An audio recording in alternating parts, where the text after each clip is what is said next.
Hello. I just wanted to stop by and like pick the like clear slides that I need to take on the artistic director seminars.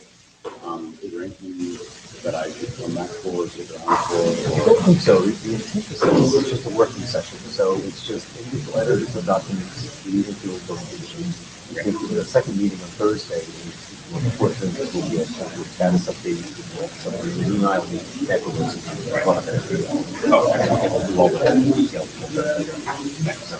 you should be okay here. This is just going through documents. You can be on one side or that on the other. RDAP.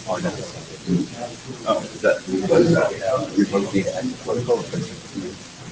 Is that all in the working group? Yes. Okay, he's being in our app.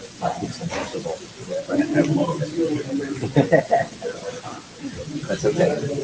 Cool. Thank you. I'll just did it. Yeah, but I think you're okay for this. So that's fine. Otherwise, again, without contact, we probably have to watch it. And then Thursday is your work. Yeah, well, that's the working group meeting for document status, review everything that happens here, steps, Okay, so you probably won't even have like introductory slides or anything. not for this meeting, but I will have slides on Thursday. The thing goes in the back of my head that I have some questions about for on Thursday, and it's going to be brief. Okay. I seem to be missing a second pen here. Well, here's the other half of the other pen. Yeah, and here's like a piece of it here too. Okay. Well, I'm going to go ahead and just step out immediately. Okay, that's fine. And that's on Wednesday for sure. Okay, we're going to start that view.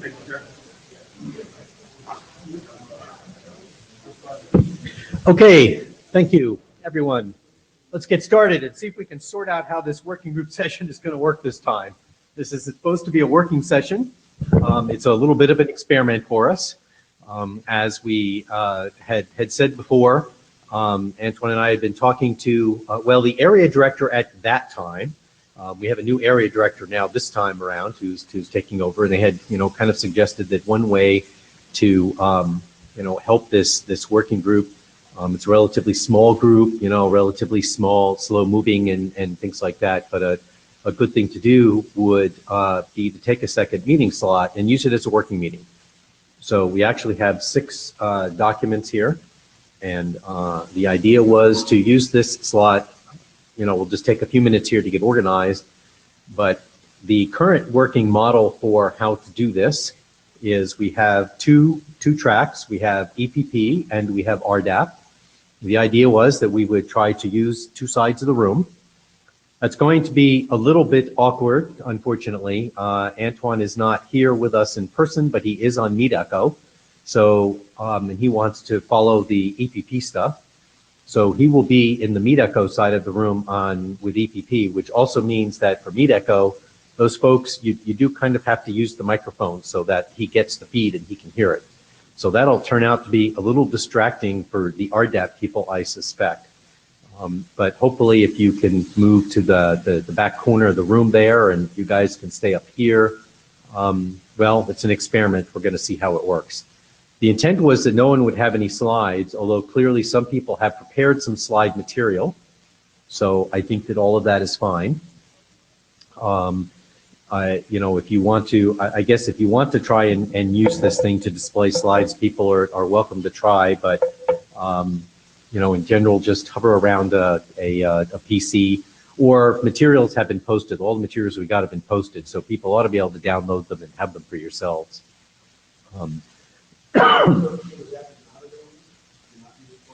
Cannot be displayed, actually. I mean, you can if you want to come up here and try and do it. But it might work on the EPP side, but the RDAP folks are going to be kind of at a disadvantage. So you won't really want to do that. But everyone should have copies of the slides anyway, if you want to, as you talk through them. And everyone should be able to sit here and have the meeting. We were not planning to have a minutes taker or a jabber scribe for this particular session. Rather, each of the document editors, of course, has prepared questions, and they're ready to lead and facilitate discussions for their documents. So you just have an expectation of doing that, and then just be prepared to talk about where we ended up on Thursday. Will be our next session for the working group. If you want to try to put it all on a slide for Thursday, that's fine. Won't obligate people to do that. If you just want to be able to stand up and talk about the summary of your document for 5 minutes, that should be okay too. That would be the first choice. But if you can put together, one quick slide and get that to Antoine and I, will pull it all together and get it uploaded so that it's also there. So we will be looking for a minutes taker and jabber scribe for Thursday, if folks want to keep that in mind. So let's see, Antoine is with us. As far as I know, he's the only person in MeetEcho. There are a few other people who are not in this room who are in the jabber room, so all of that's okay. So real quick, since we had a couple of latecomers, we're going to do EPP on this side of the room, and they will be using MeetEcho, so you will have to use the microphones up here on this side. And we'll do RDAP on that side of the room, probably in the back corner. All just sort of congregate. I guess, Scott, you're first on that list, right? If everyone should have downloaded a copy of the agenda, I apologize. I don't know why, but although my laptop seems to recognize that I'm presenting on something, it never seems to show up, and I don't know why. But the agenda, there are 3 documents in each set. So on the EPP side, I guess, Roger, you're up first with the fees discussion. And then James Gould will go through the reseller and DNS operator, reseller documents. Jacques, you're going to do the DNS operator document over here on this side. And the RDAP will start off with Scott, and he actually has all 3. And they are his to go through and facilitate those discussions. Into the usual IETF meeting materials thing.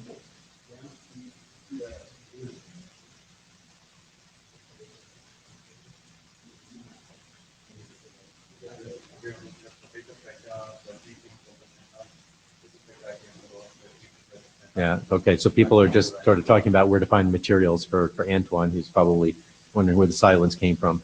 I think at this point, then, all the times that are listed on these things really are approximate. They're intended to make sure that everybody gets a minimum amount of time. If your particular working group is, if your particular document is really running over, try to watch the time and just be respectful of others who wanted to get a time slot. You can always come back around to your document if there's time at the end. It also turns out that the way this works out, we overall lost 30 minutes in total time. But if we stick on schedule and even stay on schedule on Thursday, there should be a 30-minute slot after the working group meeting that as it's currently scheduled. So at the end of this, if we find that somebody still has things they want to talk about, we have a 30-minute slot we can grab onto, and then we'll just have to be really careful about our working group meeting to stay on schedule. Otherwise, we have a little flexibility for the working group meeting on Thursday. I think that's it. Oh, there's only 1 set of blue sheets. There actually is a second set of blue sheets, but I don't have a pen to put with them. For some reason, there's only 1 pen on the desk.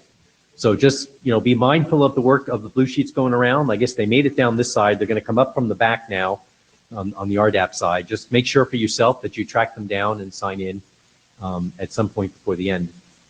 I think that's it for intro for me. Does anybody have any questions? Are we all comfortable with what we're doing? Zip through documents? Yes? Question? Are we doing a quick round at the end of the session? I was going to save that for Thursday. Because we scheduled all the time all the way through. So we didn't really leave any wrap-up time from this. But we can certainly take the time. I guess if we end up managing to end early a little bit or something like that, we can sort of grab people and tag and see what's going on. So And now that I was speaking out loud about the presentation, she's coming in to figure out why the presentation doesn't work, huh? Okay, I think that's it. Let's just turn it over to the group. So Scott has his thing. Roger, you have your thing. And Roger, why don't you grab the handheld mic here, because your group needs to use that. Antoine, I'm guessing you probably won't really be able to see people because the seeing box is way up here in the front, and they're all going to sit at their computers. But Roger will be good about using the microphone. The other downside, though, is how they're going to know when he wants to speak. Yeah, go ahead, you just plug that in there. They'll have to wave. They'll have to wave. Oh, okay, yeah, sure. So, Antoine, did you hear that? Just nod your head or wave, right? So you'll just wave when you want to talk. And so you got to come up and hit the button, Roger. That's the deal. When he wants to talk. So he can talk. And there's the agenda. Yay, thank you, Amy. All right, this is why we have secretariat staff. To come in and fix the technology challenged. All right, everybody that wants to do fee document, we'll get started with that. Yeah, it'd be nice if I could make this a little smaller so it all fit, but. So just a quick recap on fee. It's actually fairly close. We've got some outstanding things. We've had several comments online, which has been good to progress the document. We probably have about a half a dozen questions and topics to cover. I think Anton captured a few of them and put them on the agenda, and we'll start with those. And then we'll move on if we have more time after that. All right, so the ones that are online on the agenda, I think most of them come from Jim. The first one that was recorded was, should a create fail if the client does not pass a fee that is greater than or equal to the premium domain fee? And Jim, this is the concern of the registrar and registry having basically the same fee so that everybody agrees on the price. My only comment to this was, I don't know why it wouldn't be equal. If we pass you a greater number, but. That's actually funny because we discussed this I think 2 or 3 IETFs ago in a private meeting. And you requested the greater than or equal. So this cut off. No. Oh, volume. Okay. Thank you. Oh, that's good. Okay. So anyways, yeah. So if I think it would cause confusion if it wasn't equal. So I believe having it greater than or equal was a little bit more forgiving. So if you get a discount, great.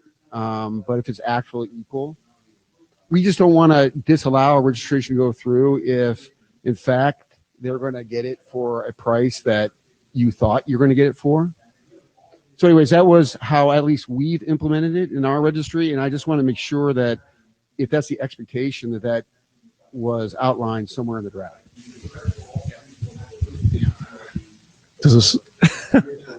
Yeah, I mean, to us, I think that if the premium fee that we send in is greater than or equal to what the registry expects, as long as we know we're at least in agreement, we're not going to pay for more than what we have. From a registrar perspective, I think that will definitely work. Jim. Okay. Has the other registry done that one too?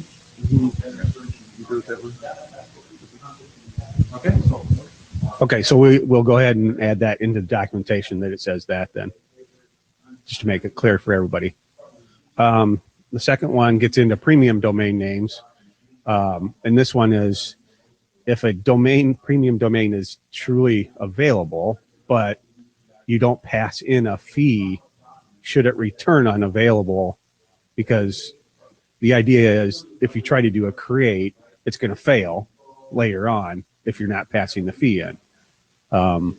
So the question really comes down to is if an available premium domain should return unavailable or available based on no fee or no fee extension. Yeah, as far as I know, we have implemented it in a way that if you don't add a fee extension during the check returns unavailable, and the reason is fee extension required. Yeah, that's our approach at that. Registrars? Yeah, actually, we had the concept of a premium registrar that's identified as a different classified registrar, that the check behavior is different based on whether or not you're a premium registrar or not. That's without the fee extension. The point is that we have a proprietary extension called the premium domain extension. And the reason why we did that was because that extension didn't require the passing of the fee at the time of the create. So it just provided. So my point is that if it's open up to all registrars, not just quote premium registrars, then that behavior, that at least what we've done for premium or non-premium, is based on would be based on whether or not the fee extension is passed. So therefore, my concern is that downstream, it'll fail if we return back as available, and the registrar that doesn't have the price, doesn't know it's a premium name, it'll just be a bad user experience. That's all.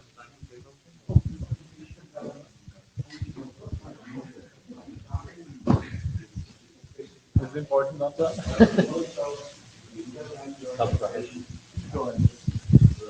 Oh, go ahead, Anton. Can you hear me?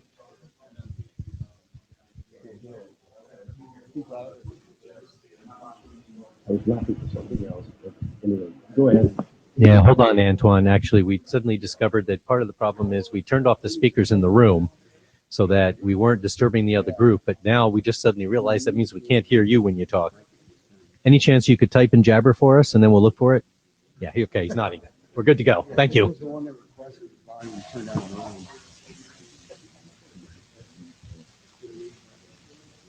No, he can't hear us. Does he have a question other than that? Or? Oh, okay, good.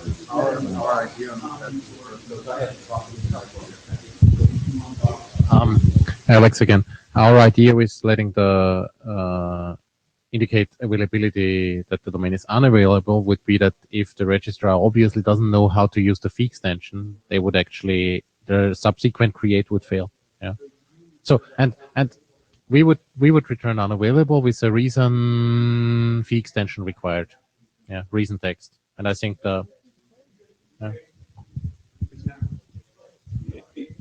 Yeah, I guess from a registrar perspective, I mean, if we just want to do a quick check on it, I mean, I don't know if the premium checks are going to be slower than the other checks. Not really.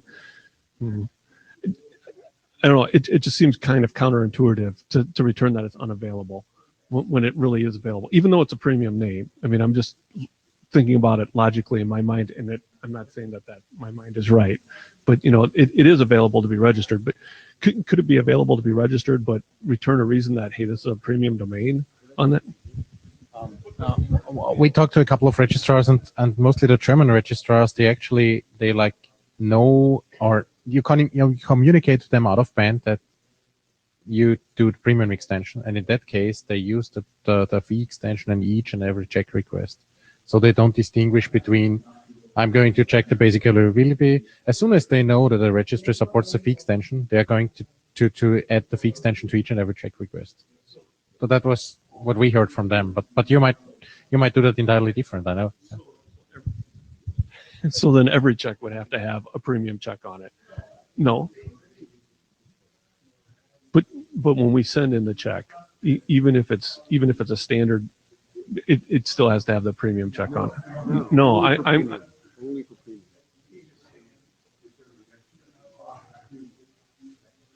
okay.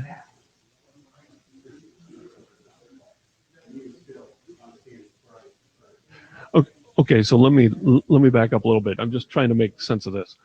So if I was a registrar that didn't support premium names and I never wanted to implement the check, then these would always come back as unavailable because, okay, so it makes more sense to me that way, that, hey, if you didn't send it in, we're seeing that you're not a premium registrar, you don't want to support those, you don't want to update your code for this premium check, you just want to continue registering domains, then it makes more sense to me. All right. Yeah, that was our basic idea. So I don't know whether it makes sense to other people. But we thought it would be frustrating to a registrar to see that domain name is available, then to try to create it, and then they get an error about an extension that they actually never seen before. So it just makes much more sense to me now. If I was a registrar that didn't support it, then I wouldn't still have to completely go back and try to support it. I could continue to sell standard names without having to make any changes, and they would come back as unavailable. Yeah, okay, got it. Concerns? That seems to make sense. Okay. Yeah, I mean, just because I was thinking like Jody, it seems counterintuitive that it's available and we can get it unavailable, but the reason makes sense why. Yeah. I don't know if we add some of that context into the paper to explain that maybe. Question from Antoine.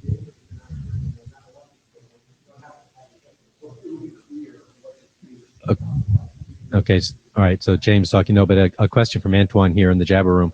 How about a third response? Available, non-available, premium. So adding premium as a third response. we would need to change stock EPP, wouldn't we?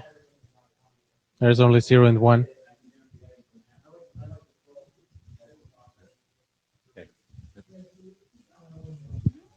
When you say false for a reason, I'm Tong Feng Zhang from Sierra.ca, and I want to ask a question about, so are you saying every cases, even for the RARs that supports premium, if they don't send in a fee extension, what do we send?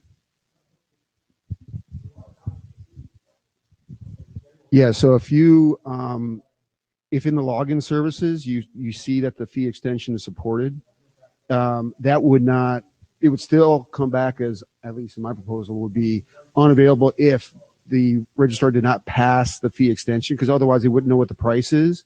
And therefore, when they go downstream on the create, they won't have the price to pass at the time of create, right? But why do we want to tie the availability check result with the premium, with the fee extension? Because technically, domain check can have other type of extensions, right? So if the RAR just want to check the availability, not involving, like, don't care about the fee, why do we want to return something that's false? Well, we discussed it internally for like hours, and our idea was that if the registrar obviously doesn't support the fee extension, then he would actually fail the subsequent create anyways. So we would like indicate available, but then the registrar would try create, and then the registrar would fail the create with the reason fee extension required.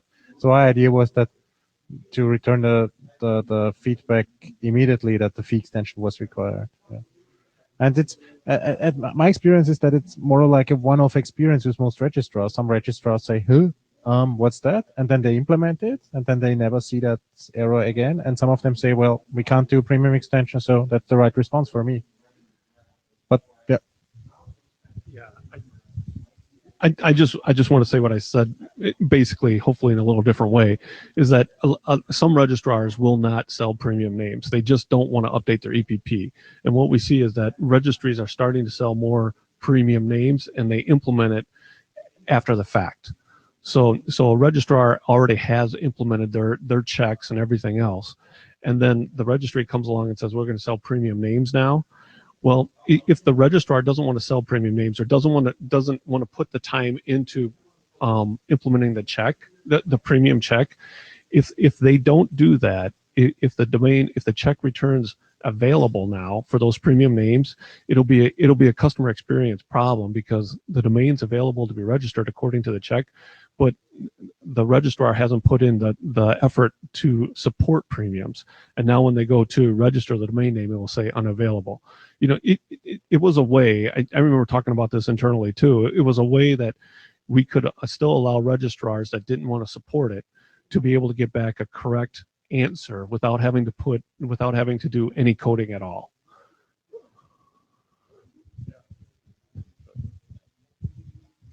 So for the so I agree for the registrars that do not support them. So in our system, we have two different ways of doing. One is that the registrar can opt out of buying any premium domains. In that case, we return false. That makes sense. But for registrars that support it, just not sending in the extension, we should return the right thing, right? Why we force them to have to send in extension for check? Yeah, it sounds like you did what we're doing related to the concept of a premium registrar. We have an opt-in instead of an opt-out. But honestly, it would work pretty similar in the fact that even though that you support it and you're not classified as a premium registrar, it solves the same problem, the fact that you want to ensure that you're providing an accurate answer for predicting that the create will in fact work. If all of a sudden we said it's available and we know it will fail at the create, we would be doing the registrar a disservice. I have a suggestion that we could actually put into the draft text that says whether or not a domain name is indicated as available, if in that case, I'm not going to repeat it now, is subject to registry policy, but it needs to be clearly communicated to registrars. That would be another option. I mean, essentially it would create one more weak spot in the whole EPP thingy. Yeah. Yeah. We have a question from Antoine here in the Jabber room. So wouldn't some registrars do bulk over EPP, but premiums over another interface? So using another registrar that does support premiums, so they just need a signal that is not non-available. But again, I'll read it back if you want to look at it again. I think part of what's going on in my mind as I listen to some of this discussion is I think it's important to keep in mind that this is optional. So I mean, the registry doesn't have to do this. So if you do it, then you get to choose how you want to do it, and we're not being overly prescriptive about the particular response, right? And I think what Alexander here offered here about adding some additional explanatory text would probably be a good thing, just to sort of put some context for people. But anyway, Antoine's question, I'm actually not sure how to reply to it. Anybody want to reply to that? Yeah, I'm suggesting that it be more prescriptive because I think it'll just be confusing to clients or registrars if they're interfacing with a bazillion different registries. How are the registry going to behave? Are they going to be getting available names for premium, or are they not going to get available for premium names? Right. So if the registrars support the fee extension, it'll work. Right. They'll come back with the right fee, and if they decide that they don't want to include it in their answer to the registrant, then they won't list it. But it needs to be backward compatible, and otherwise you're going to run into downstream impacts. That's the concern.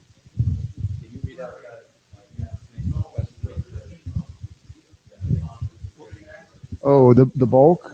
I'll tell you what, I just wanted to add on saying or rebuttal or whatever you want to call it.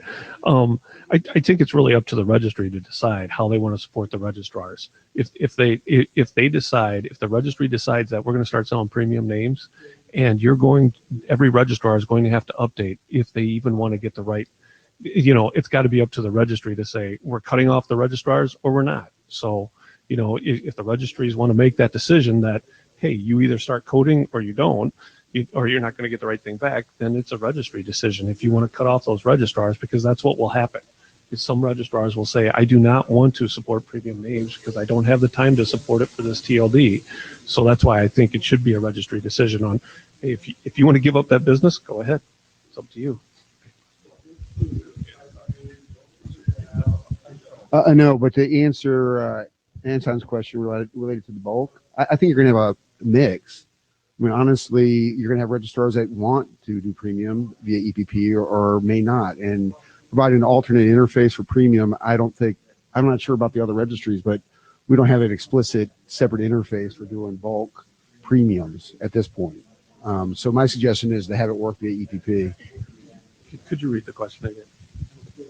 You said, wouldn't some registries do bulk over EPP, but premiums over another interface? Yeah, I don't know.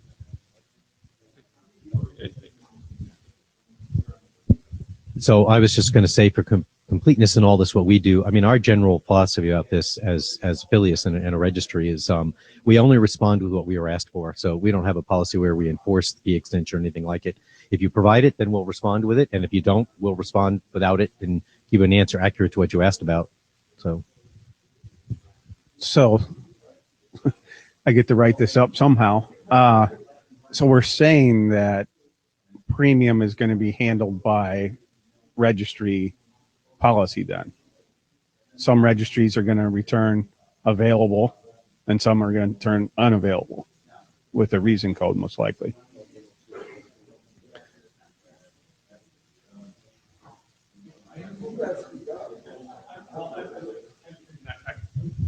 I kind of stated what I believe is already is with registries moving to sell premium names, there will be some registrars that will not sell those premium names.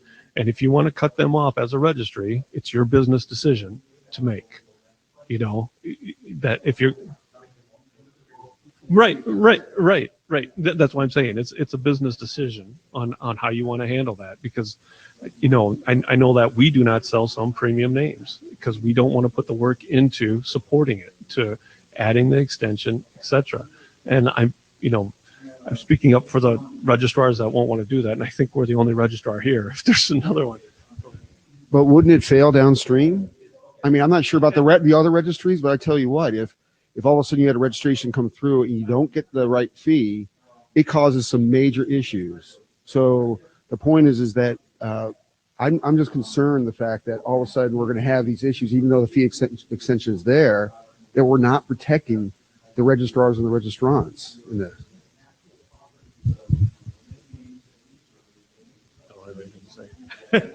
Yeah. My comments regarding that is like, we're saying that fee extension, an extension that's going to alter the main check result. What happens, we're talking about premium domain today, but we could have 20 other extensions. And how do we going to alter that main check result by all these 20 plus fee 21 extensions? So we're going to check 21 other things for domain to return the availability results. I think that's really too tightly coupled. Let me answer the domain check extension, which we'll get to the extension of check. I have a real concern related to overuse of extensions to check. It's supposed to be a lightweight operation. We start latching on a bazillion things to it, it'll become a monster. So the point is that we want to be real careful. But I see that the fee is a special, has a special need.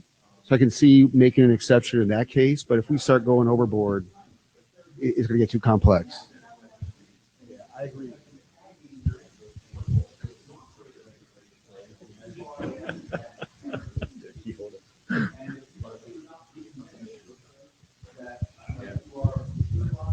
So I think that we've come to the conclusion that it's going to be registry policy, right?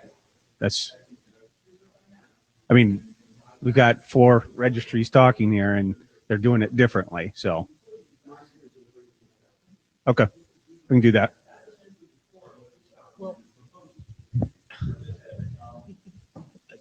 I actually thought we did have a conclusion here, and maybe I've missed a little something. So it's registry policy as opposed to, which means that you get to decide whether it's required or not. But, you know, obviously you're going to, so what that means is, if the policy is that you have to have a fee extension for premium names, or you have to have a fee extension because you're a premium registrar asking about a premium name or something like that, then yes, you're going to fail because you didn't get the right extension. But otherwise, you know, everything else seems pretty clear to me. It doesn't have to be present. If it is, you respond to it.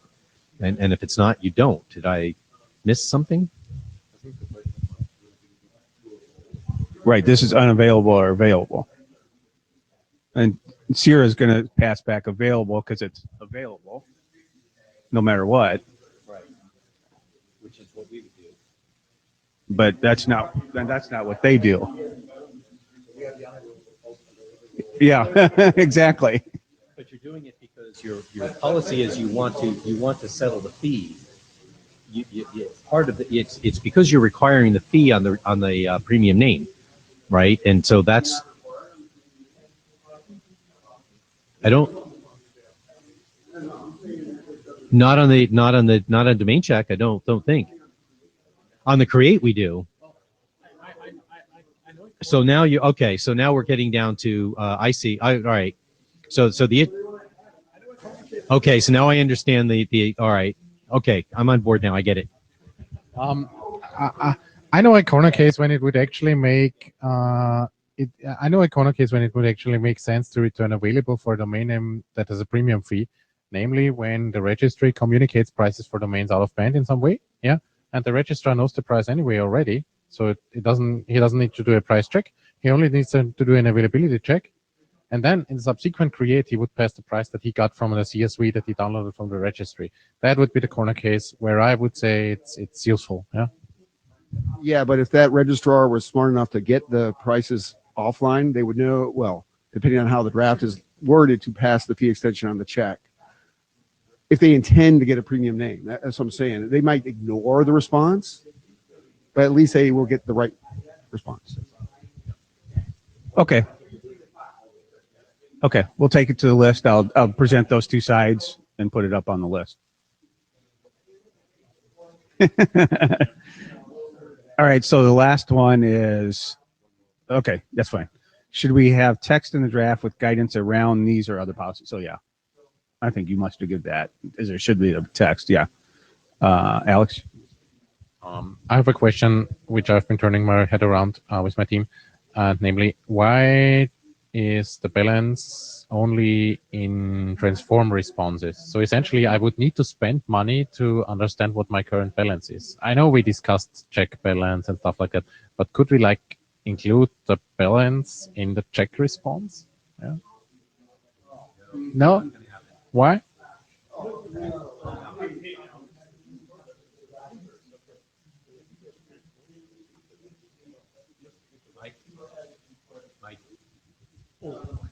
I thought that we, I thought that there was another command that we used in order to get the registry balance. So you could get the registry balance just by calling a registry balance command, isn't? Yeah, we have a proprietary one. If there's interest in that become an internet draft, we could consider making that into an internet draft. But yeah, as far as we're concerned, that's not something that we would want to do as a response to a transform or billable transaction, or as part of it, especially part of a check. Again, that will get the check way too heavyweight. I mean, oh, absolutely. I mean, that's the most heavily used command. So, From a registrar perspective, I think we're using a mapped, registry balance command for most EPP. I thought. I think the registries maybe each have their own separate one. It'd be nice to be standardized, but and then we call that to get it, because I mean I would hate to tie that balance to your check command because we would like it as fast as possible too. Yeah, I mean just back to the first one. I think the fee that you pass on to buy the name, that is the gross fee, not including any tax or whatever add on to it. So just want to make sure no conversion or whatever based on, okay.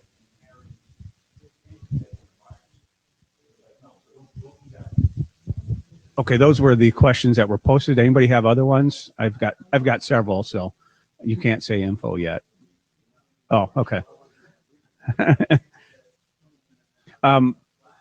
Thomas wrote on the list last week or week before about the fee command being optional or not. If I remember right, the schema doesn't allow it to be optional, but we said it was optional in the text. The schema doesn't have a 0 in it, so it's just got a max. So it's a question of, should we always make it come across? No, when you use the extension. Yeah. Okay. Jim says we'll get to that one. So, well, I'll pass it on to Jim because he's got one with those. So. yeah. So my main concern is around what was considered at the I think it was IETF 95, where we went through the options. The option that was put into the latest independent draft and then the first working group document was not the option that we actually wanted to go with. So I thought that we were going to go with option C from that meeting, in which the option C was to extend the check command not specify any of the domain names in the extension itself. So all of the domain names in the check, the extension would have the list of commands to return for each domain name in the check.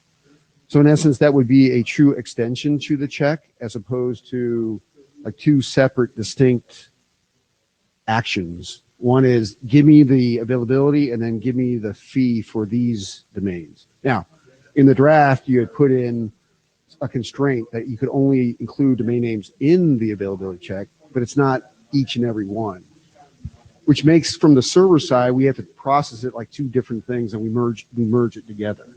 Right. I think it's actually a good compromise because you don't necessarily want to have each and every command for each and every domain for which you do a check. So I think that the compromise that we have now in is actually performance-wise maybe a good solution. Yeah, I don't know, because instead of so specifying the domain names in the fee check section as well, yeah, and with the constraint that they have to occur in the normal check. I think that's fine. Otherwise, I would be concerned that the combinations of domain names with the commands, periods, blah, blah, blah, all explodes into like 3,000 fee calculations.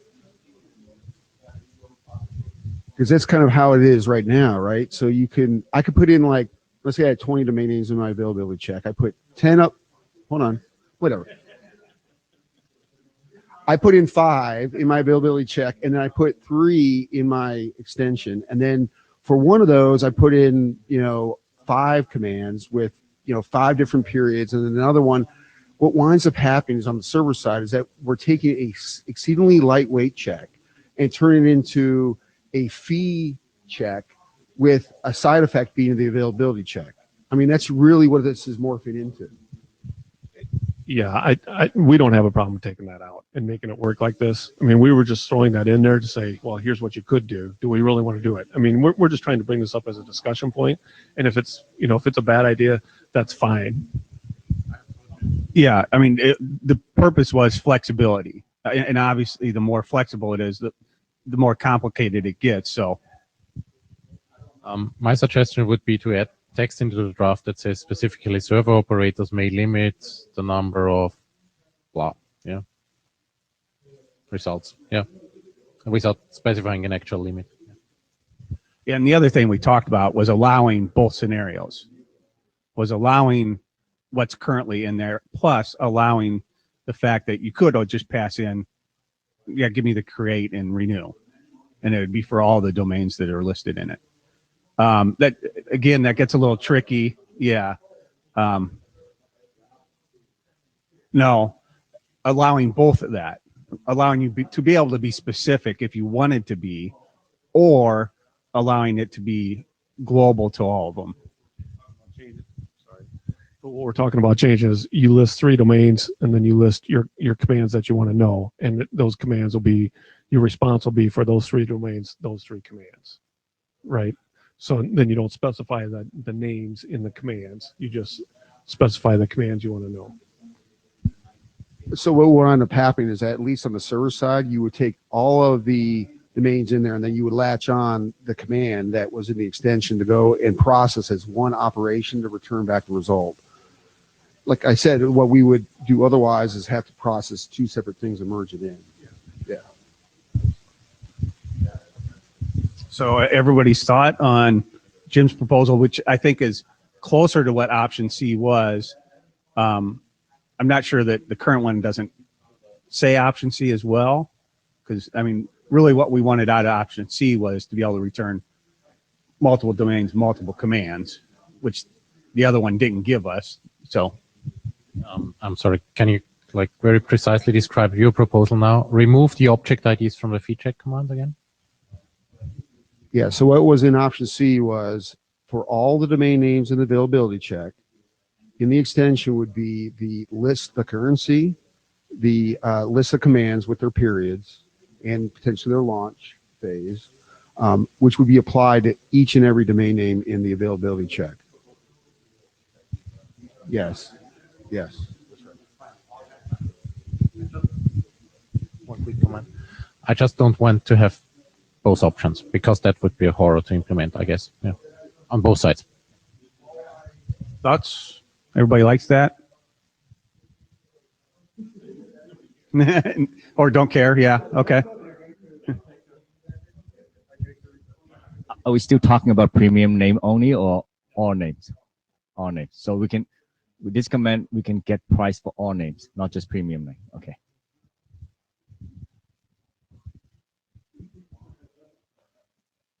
Did you have anything else? Besides the info one? Oh, okay. Okay. That's in the response. The check response is where the availability flag is put. I prefer that it's put at the domain level as opposed to at the command level. If we want to put it at both, that may be an option as well.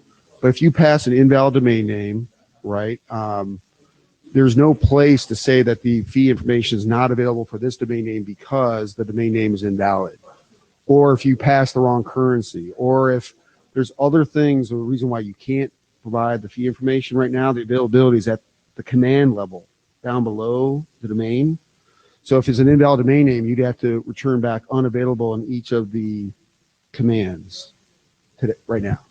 So my suggestion is move the availability up in the response at the domain level, like the feed FD, I don't know what it's called, the CD, check the CD up there, and then if it's available, provide the commands. If there's a problem providing any of those commands, return back unavailable, and reason why. Right. I can provide it. Yeah, I'd have to see.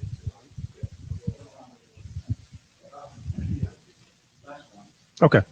Anyone have any other? Well, on extension, you mentioned about currency, right? But I think right now we're not allowing the user to specific any currency. Okay. I mean, we just return the currency they have on the contract for that TLD. Yeah, we cannot say, if you're selling USD, we don't want a user saying, okay, what is the price for the euro? Okay. We thought about whether or not it would make sense to include a mechanism that would like communicate to the registrar the supported currencies, but I don't think that's a good idea. It's an out-of-band thing. Yeah.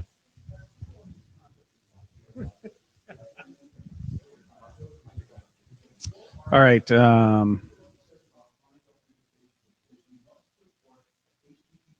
Just looking through the notes I tried to list out everyone that came across the mailing list. So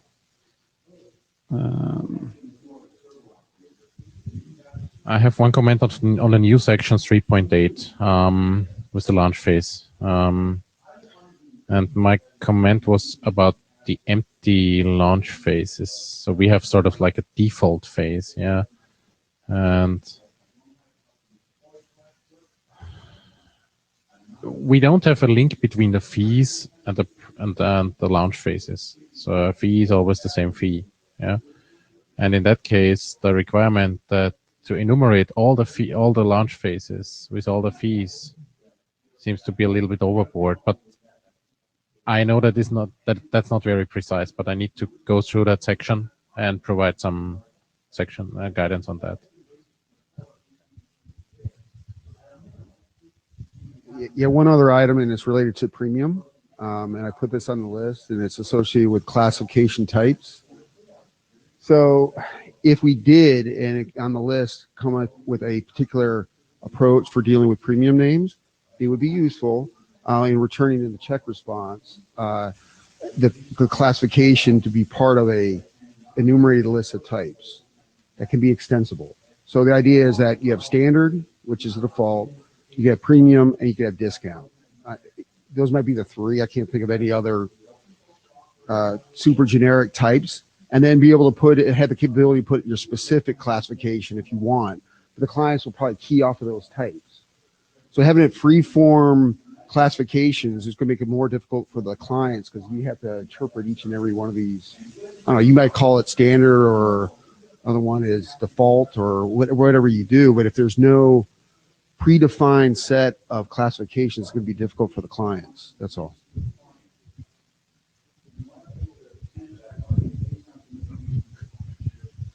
We actually, funny enough, we have two classes. One is standard, and the other, because of the stubbornness of one of our programmers, is non-standard, which covers both premium and discount. Yeah. So yeah, exactly. And that's, we have some text in there. If the concept of classes is supported, then blah blah blah blah blah. In our case, falls somewhere between, because we support those two classes, but they're like, it's standard or non-standard, so they are like binary. And we have text in a draft that says if you use classes, you need to, I think, list all the classes in that way. Yeah. Standard. It said if you don't have a class, it's standard. So yeah, I can't think of an actual use case where discount makes sense for the client, but I can imagine that you have standard and you have it above or below. I'm just saying it might make it easier for registrars. That's all. Well, I just had this one. Yeah, I was going to say maybe we should talk about this later. Thank you, everybody.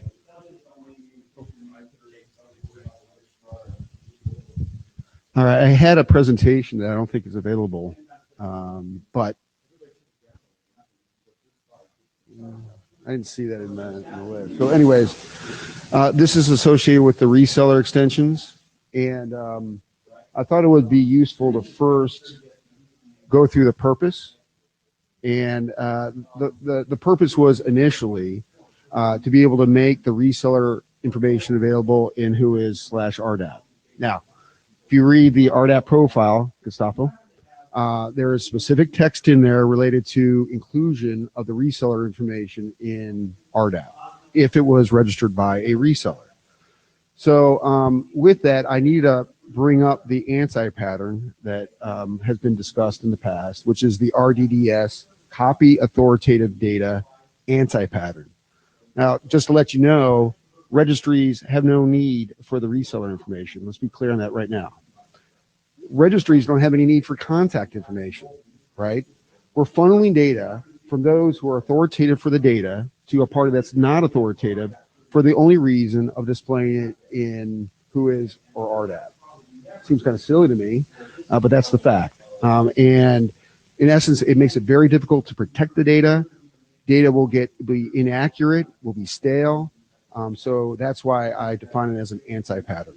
So if you take the step back and say, well, look, we have to do this ANSI pattern anyways, let's consider whether or not there's another use for the registries being aware of the reseller, right? So registrars that have a reseller channel, if the registry was aware of it, now the registry could provide tools for the registrar to be able to define financial constraints at the reseller level, could define security constraints, could also report group based on resellers. There could be a various set of things that the registry could do to support the reseller channel. So that's why I kind of pushed for creating a reseller object as opposed to following that complete ANSI pattern of just providing some dummy name of a reseller for the sole purpose of displaying it in RDAP. Okay. So with that, we had a discussion at the last IETF where there were 5 options presented. Do you guys remember the options? They were lettered, right? There was option A, which was provide an ID and name that would be attached to the domain names. So no object, just attach it to domain names, all right? Option B was to, it was ID and name. We'll get to the last one, which was the GoDaddy option, right? Option E. Yes. Option B was to reuse the contact as an object and then to link that to the domains with different roles. And that's kind of what Gavin Brown provided in his auxiliary contact EPP extension. And then there was creating a reseller object, which is what currently exists in the drafts. And then D was to create a generic object that their reseller could be that a type, which is what came up on the list as an organization, where you could have roles for organizations. And then E was the GoDaddy, the rich option, which is just provide the name of the reseller on the domain name, which completely follows the anti-pattern, right? Are you with me on this?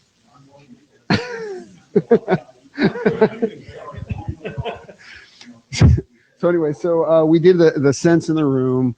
Although there weren't a lot of votes, it wound up where C, the reseller object, was number one.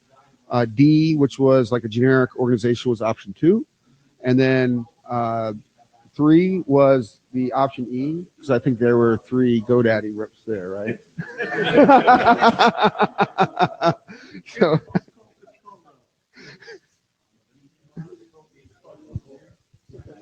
yeah, there you go.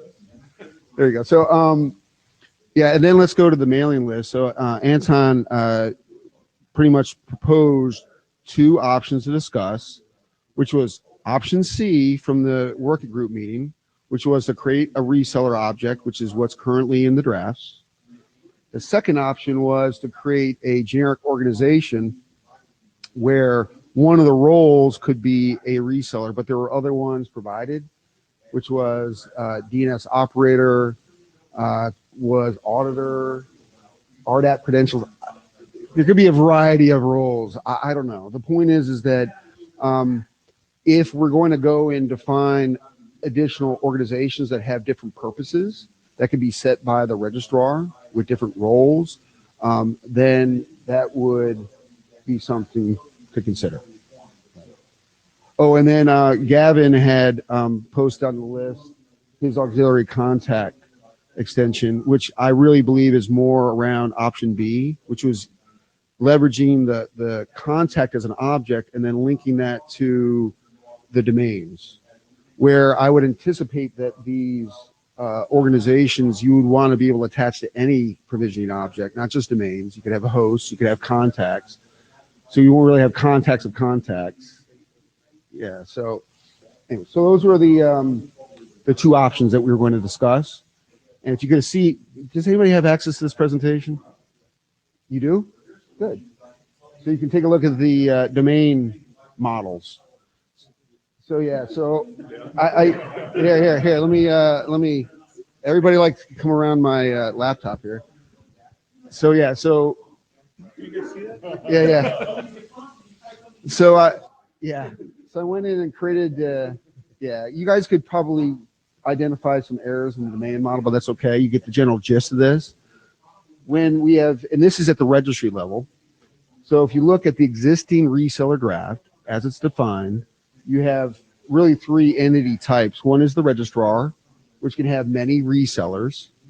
A registrar can have many provisioning objects, domain, hosts, and contacts. A reseller can have parents. So that supports a reseller hierarchy. So you have N-tier resellers, reseller customers, that sort of thing. You could reflect that. It's up to the registrar to do this. All right, let's be clear on this. And then the domain, the provisioning objects can be linked to a reseller. So a reseller has a many relationship with the provisioning objects, but again, that is set by the registrar. Okay. So that's the first domain model. Okay, let's look at this, the second one. This one's called the organization domain model. So again, we have the registrar. We've replaced the reseller with a generic organization, which still can have a hierarchy of organizations. The registrar still has many provisioning objects, but there's a many-to-many relationship now between the provisioning objects and the organization. And the other thing that was pointed out is that to define role as a first-class object. So let's imagine that we have this generic organization and the first role is reseller. Well, you'd want to define what that role means at the registry level, at the registrar level. So therefore, if an organization was truly a reseller, then you would tag that that organization as a reseller. And then that would mean that the registrar could attach or link a provisioning object to that organization with the role reseller, right? So you could define other roles, and the linkage between the provisioning object and the organization, I just put down, I called it a provider. So you can call whatever you want in your many-to-many relationship, but the idea here is that an organization that has a role is linked to a particular provision object. So if you look at this domain model, it's more complex, but a lot more flexible. So if we really did want to extend out the concept of reseller to a broader set of organization types, this kind of model would support that. I can't envision the other roles at this point, but right. There you go.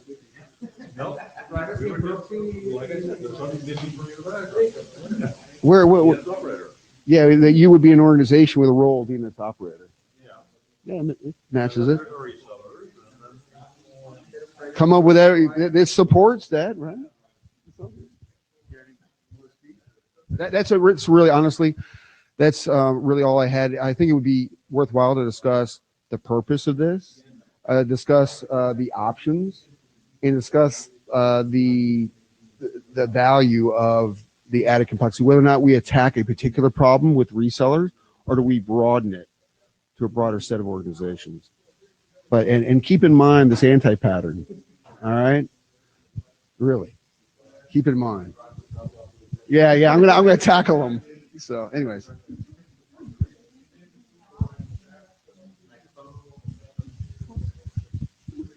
What's the relationship between the registrars and organizations? Can the same reseller belong to two different RAR?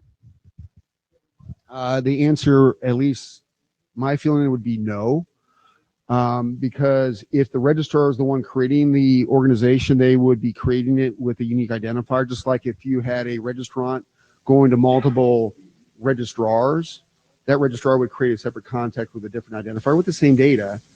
But if a reseller actually went to another registrar, then they're going to define a different reseller object. I certainly would not want to support transfers. Just be clear on that. I think what we need to do is get back to what you suggested and what's the purpose of this? What problem are we trying to solve? I mean, I don't actually see a use for this right now. And maybe there are many uses. I don't know. But again, I think the important thing is come up with the purpose and what we're trying to solve. Yeah, so it's interesting that I was kind of hoping that you guys would start to see the light at some point. But Nate, I don't know, but honestly, yeah, and we've had multiple discussions over this. But I believe it would be really useful to hear from some other registrars that have reseller channels and really see whether or not there's any value in this, because otherwise we'll just follow the anti-pattern. I'm pointing at you, Gustavo. But honestly, the fact of the matter is that modeling the real world, having the registries be aware of this and be able to better support your reseller channel may be something that you may want to take advantage of. If you trust your systems that you want all the security checks up at the registrar, you don't want reports split out by reseller, then they would have no value to you. Right. I think my opinion hasn't changed much since the last IETF. That's a heck of effort to support garbage in, garbage out data. Yeah. So I'm actually for the anti-pattern if we need to do. That's yeah. So I'm kind of two minds about it. I mean, on the one hand, I like flexibility, and I'm thinking forward to the whole DNS operator business that I'm sure that Oliver and Jock behind you are anxious to find a spot for them. And always been pushing the DNSSEC model and trying to find a way to deal with the fact that DNS operators really do need to be a part of the ecosystem. On the other hand, what I'm really thinking at the moment is, regardless of what problem we think we want to solve, within the remit of where this is going to be used, so I hate to bring ICANN into an IETF context, okay, there's just no place for this flexibility because there's no future in it at the moment. I'm not aware of any activity that wants this and needs it. And even any thoughts about it in that space. I mean, except for the DNSSEC stuff, but that's just hallway conversations. It's not coming out of any kind of policy or anything. So yeah, okay. Oh, so others. I am coming back to the garbage in, garbage out, just because Olafur's organization would be listed as an organization for a domain name. Doesn't help Olafur in getting his DS records into the registry, because that's all, like, as I said, it's a phone book. Yeah. There's no semantic meaning to any of these things. Yeah. And it's very dangerous path, because we could stuff like a lot of semantic meanings on top of that. We could have, oh, I'm the law enforcement for that domain name. Yeah, funny. Yeah, actually, the role could have semantic meaning, like the reseller itself. Like if the registries know it's a reseller, obviously we can display it in who is, meet that requirement. But it really does reflect who the registrants are actually going to and getting the names going through the channel. So being able to support that, and it doesn't provide any additional privileges for the resellers at all, obviously, right? It's just providing additional tools for the registrar. As far as our DNS operator partners here, now obviously it doesn't have to go through the registrar. I'm sure that they would make GoDaddy very happy. And the organization could go wherever. It could be completely separate, right? If there was a defined role for DNS operator and there was defined privileges based on whether or not you're linked to a registrar or you're not, right? So, I mean, as GoDaddy, as a registrar, I mean, this now has the huge anti-pattern that you've been talking about, is putting reseller information at the registry level that you don't want. You don't want, but you're creating an object to do that, and we don't want to send it to you, because now we have another set of objects that we have to reconcile between our database and your database. As far as reporting, we've got all the reports we need. I mean, we don't need any more. I mean, if you have a reseller network, you already have that stuff. I mean, because you have to. We have to have that. We have to have the limits, and we have to have them on our side. Now the registry is going to be responsible for that. Hey, I set this limit, and it went over. Now you guys are in trouble. but now I have to. Now the registrar has to reconcile that limit with the limit that we have in the database, and everything has to be. It's just adding a lot of complexity where we've already got all this stuff, and transferring it to the registry just makes another place that we have to reconcile. I mean, we don't want to send the contacts to the registry either, but that's what we're required to do. And again, I'll just follow that with, that's how we see it as GoDaddy. Other registrars may, and again, if they speak up, that's fine. We just don't see the purpose for us. So it might be a very good thing for a brand new registrar coming in that wants to have resellers, and they don't want to provide any of that support. It would all be supported by the registry, but we've already built all that stuff. That's why. Yeah. So honestly, just having this exercise of taking a step back of what the value of a reseller is to the registry, and it really brings up the anti-pattern in general, right? It says, it would be great if the registry didn't have to have the contact data, even though some registries may want it. It doesn't serve any purpose at the registry level, right? The reseller doesn't. The registrar expiration date, what is it? The transformation language tags. We're going to keep going down this process, and all that the registry really needs is the domain and host information to generate the TLD zone. That's it. And it's better for the registrars for displaying what they feel that they can based on the privacy concerns. So, if we are attacked the anti-pattern correctly, then we wouldn't pass any data down to the registry. Since we have to, let's take the step back and think about whether or not there's value, and maybe get input from other registrars.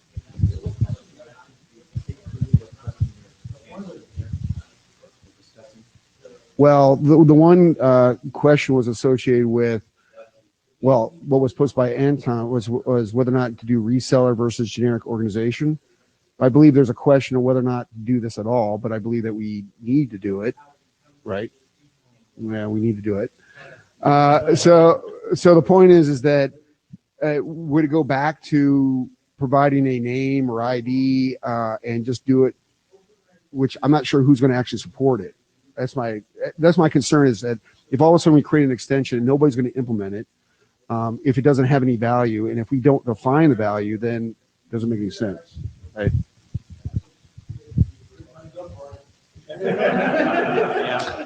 Hey, Peter. I think that anything that we do in that space, in garbage in, garbage out of contact information, cannot be any more complicated than the concept of contexts, roles, domains, yeah, that we already have. So essentially what we would need to do is just extend the values of admin, tech, bill, blah, blah, blah, by whatever other stuff we have. And that list is not extensible at the moment. That's the core of the problem. That's the reason why we are thinking about things like that. I mean, I don't want to think about the implications of a graph database reflecting what happens if you have a loop in your organizations. Can an organization set as parent the organization of another registrar? Yay, and stuff like that. So each of those arrows in your diagram has like 8 hours of discussion and 350 more gray hair in my so, yeah.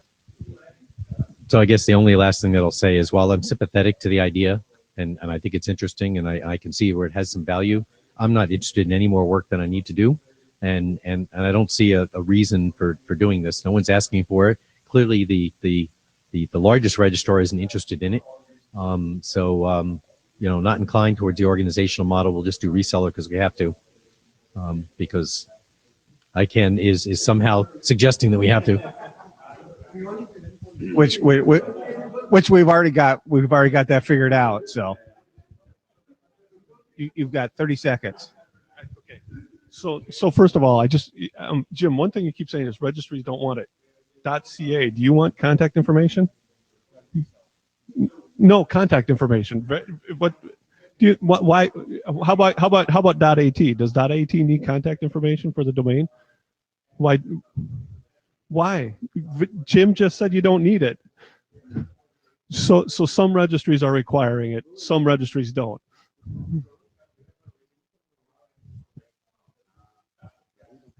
I know. Let's move on.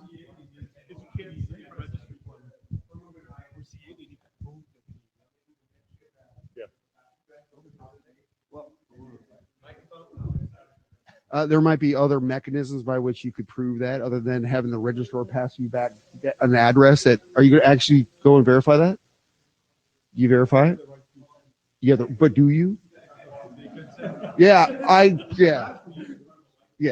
But my point is that there might be other mechanisms by which you could have organizations verify using like a verification code, one other option to verify that without you receiving the data. So do we set the... You can't get Jim out, and Jim has to go over to the evil side.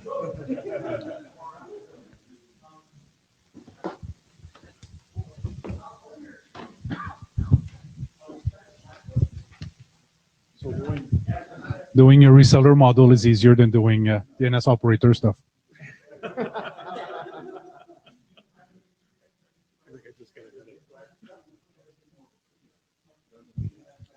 Okay, so we're on version 3 of our DNS operator to RRR protocol, and so over the last year and a half, we've got, I think, 3 feedback from the community, and because you didn't provide it, no, we had a discussion about this, and so basically we have very little feedback from the community. And then we're moving along based on informal discussion that all of us have with other, but it's nothing through the mailing list. We have running code for Syrah, and then I sent an email about that a long time ago. .dk has running code, Chili, CL has running code, Cloudflare, they got running code, and Gandhi is actually implementing this in production. So the challenge that we have right now is, you're running too? Not yet. Not yet. So it's walking code. So that the framework is well documented. So it's about getting a CDS into the registry through an API. That's basically what it is. You can bootstrap a domain with this for DNSSEC, and you can do ongoing DNSSEC maintenance. The challenge is for a DNS operator to figure out who the registrar and what is the API interface for a given domain to access. So Cloudflare, if we have a domain and it's registrar 1, how do they know to go there? So we need an RDAP extension or definition for that. So that's something that we need to do fairly soon. On the flip side, the registry needs to know what policy are allowed by registrars. So if GoDaddy says anybody can update CDS for my domain, then we need to know that, so that if somebody comes to Sira and they want to update a domain, then we actually allow it or deny it. So we need a way of managing.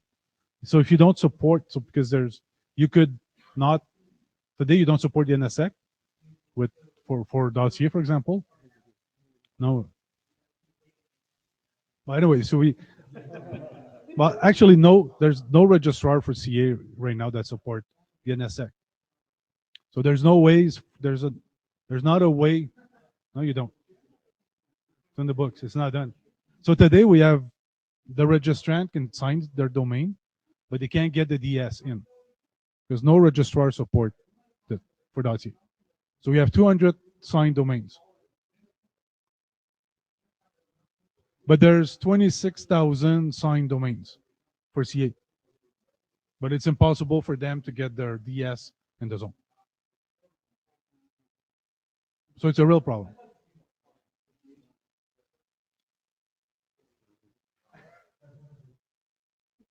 But the GoDaddy is just one of our registrars. All the other registrars we have don't support it. And they won't. EPP, that's right. They're not interested. It's not their job to do the NSX. Well, that's not the issue here, but Yeah, we haven't supported it from PLB. We don't yet have it.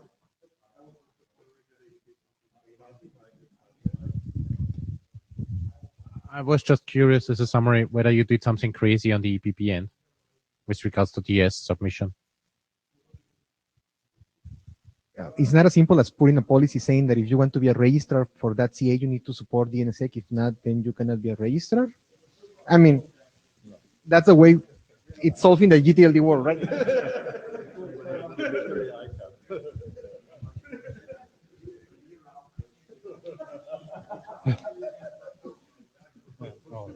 that's it's not an option.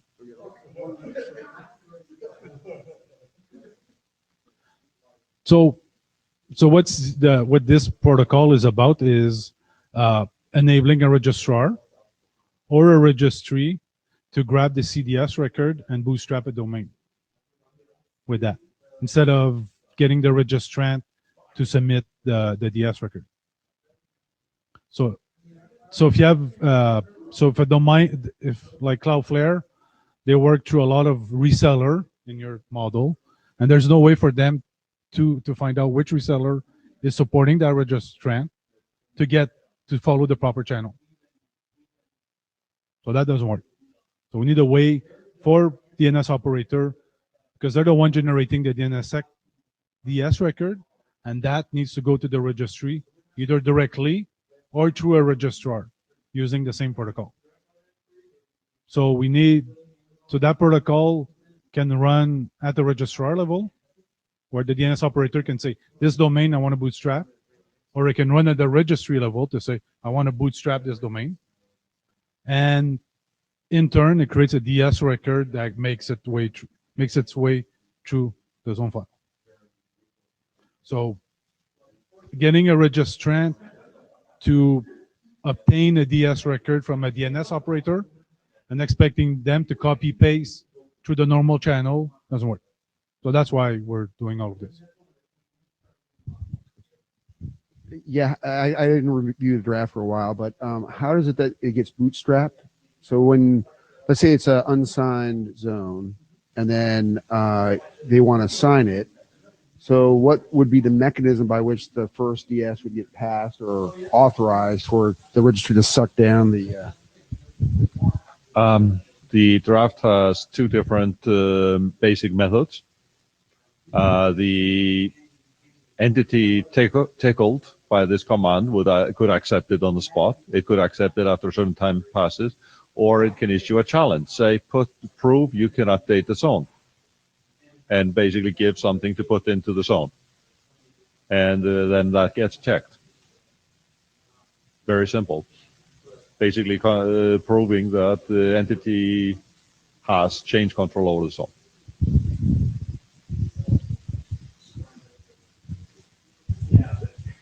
So basically,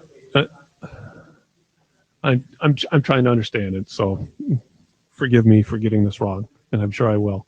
So let's just say there needs to be a text record that needs to be inputted in the zone that says I have authority or whatever. That's kind of what. So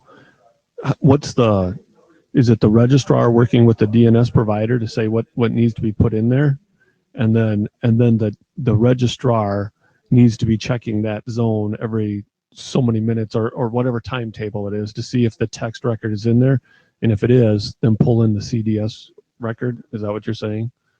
Okay. But wasn't that going to be done down at the registry level? I thought it was the registry that would have to go and look. But you wouldn't have to agree on that?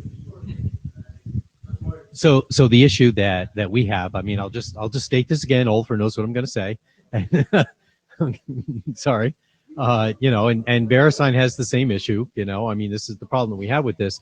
I'm very sympathetic about the protocol. I mean, from a technical perspective, I really have no issues with it as far as that's concerned.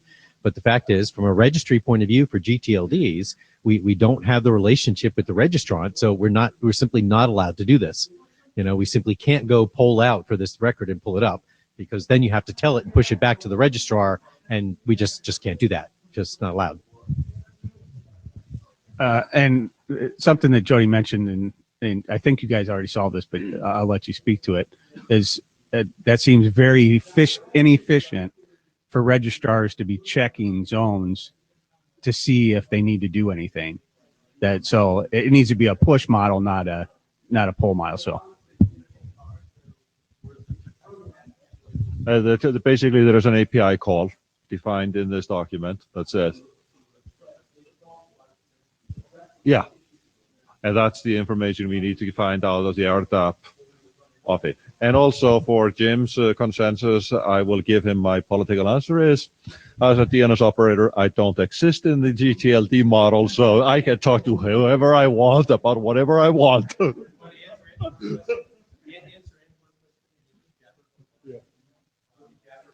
I don't have Jabber. Read it out, please. So Antoine's question in Jabber is that just as secure as bootstrapping the key over EPP?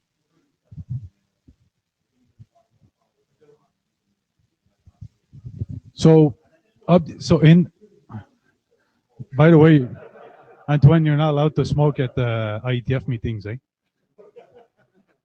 Yeah. Just saying.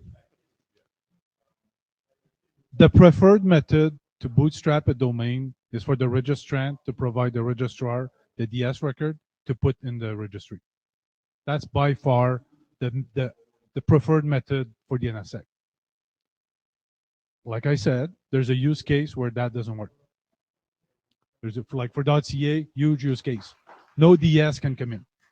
And for DNS operator that can't actually talk to the registrant, like Cloudflare can't give your mother the DS record to put inside the registry somewhere. They don't have a relationship with the individual registrant. So, yeah.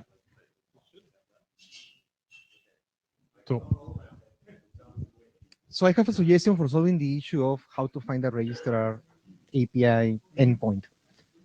What about if the registry has the endpoint and you send a comment to the registry and then the registry sends a poll message through EPP to the registrar? So in that way, that you don't need to find the registrar endpoint because you know that for the TLD, there is an API and you know the TLD of the domain name because it's in the domain name. So you just solve the issue like in the RDAP bootstrapping, right? You have a registry for the TLD, like .com or whatever. You send the API comment to VeriSign, and VeriSign then sends a poll message to the registrar saying, hey, they want to update the DS. Go and do it. And then you don't need to find the bootstrap. You're saying the registry should have an API. So I'll answer that. So for .ca. So for Sierra, for .ca, we're going to run this API and we're going to update the domain and then we're going to send them the pod. GTLD is a different story. So my suggestion. Hold on. Yeah. So what you're saying is it's okay for the registries to have an API with the DNS operator. Is that cool? And we can bring up this this organization domain model up. I'm just trying to solve the issue on how to find the registrar's endpoint. Maybe you don't need to find the registrar's endpoint. You can find the registry endpoint, and then the registry will. Because the registry knows who is the registrar. I'm not saying that I'm in favor of this. I'm just trying to solve this issue from a technical perspective. Yeah. For Gustavo's solution, we need an EPP extension.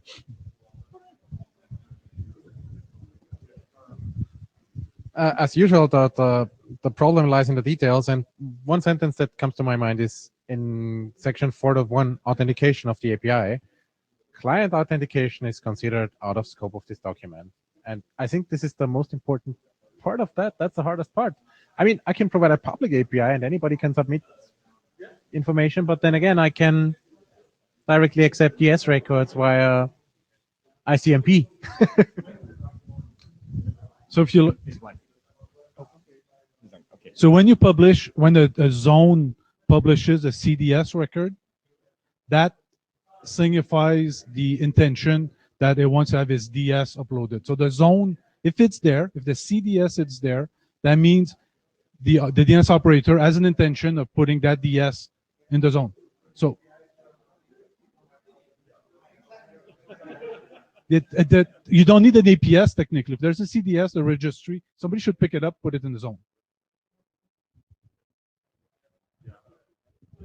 Well, I have a question. My biggest issue with the draft is that actually there is missing it skipped the definition of the base of URL, that it says just it's out of scope of the document, and without this it's actually not implementable, because I don't know how in Cloudflare how would you do that without this. I think that this should be the most important part of the draft. And it could be an easy, which is just like define the RDAP value and it's done. So why you skip that from the draft? Because it's on your side. Yes. The reason we skip it is because we don't know whether we can talk to the registry, the registrar, or a reseller, and we want to look that information up somewhere. For Sarah, for example, he's going to tell if some registrar says we want to be talked directly to the DNS operator, he will give us a redirect. Yeah, the start is always the registry. The registry can tell you that you will do that via registrar, for example. So, but it's just the matter how the value is filled. But we should agree about the value, right? So about the name of the value in how to specify this. So you're going to help us define that? Cool.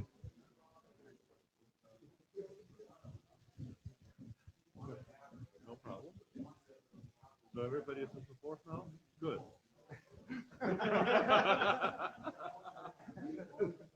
So we got some RDAP work, and people need to get used to the fact that if there's a CDS, that means a DS needs to go in. The preferred way is through EPP and the registrar. And for high-profile domain, they should be done that way. But if you do mass signing, then we know Cloudflare, they don't upload a DS. They signify that there's a CDS available. And then the parental agent grabs it and puts it in. And give me a date for .ca. I mean, it's just that's work for the registrars to do to support that when there's already a way to do it. And I know .ca, we don't support DNSSEC yet, but I'm going to have a few conversations so I can stop having this conversation. But you know, it's operationally, it's not difficult to do. It's just something that all registrars have to do it then when there's already a way to do this. You know, I know this sucks. DNS operator can't, but the registrant can. I understand. the registrant owns the domain though. They own it. They don't operate. I'm gonna keep saying this. So will you add that?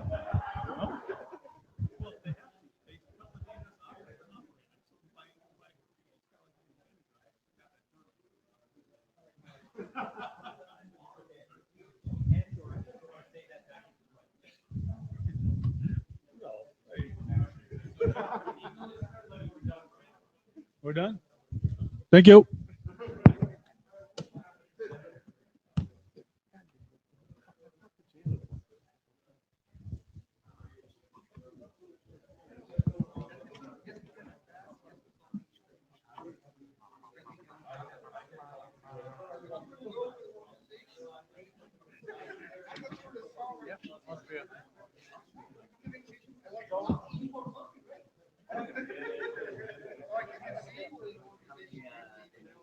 About 1.3 million.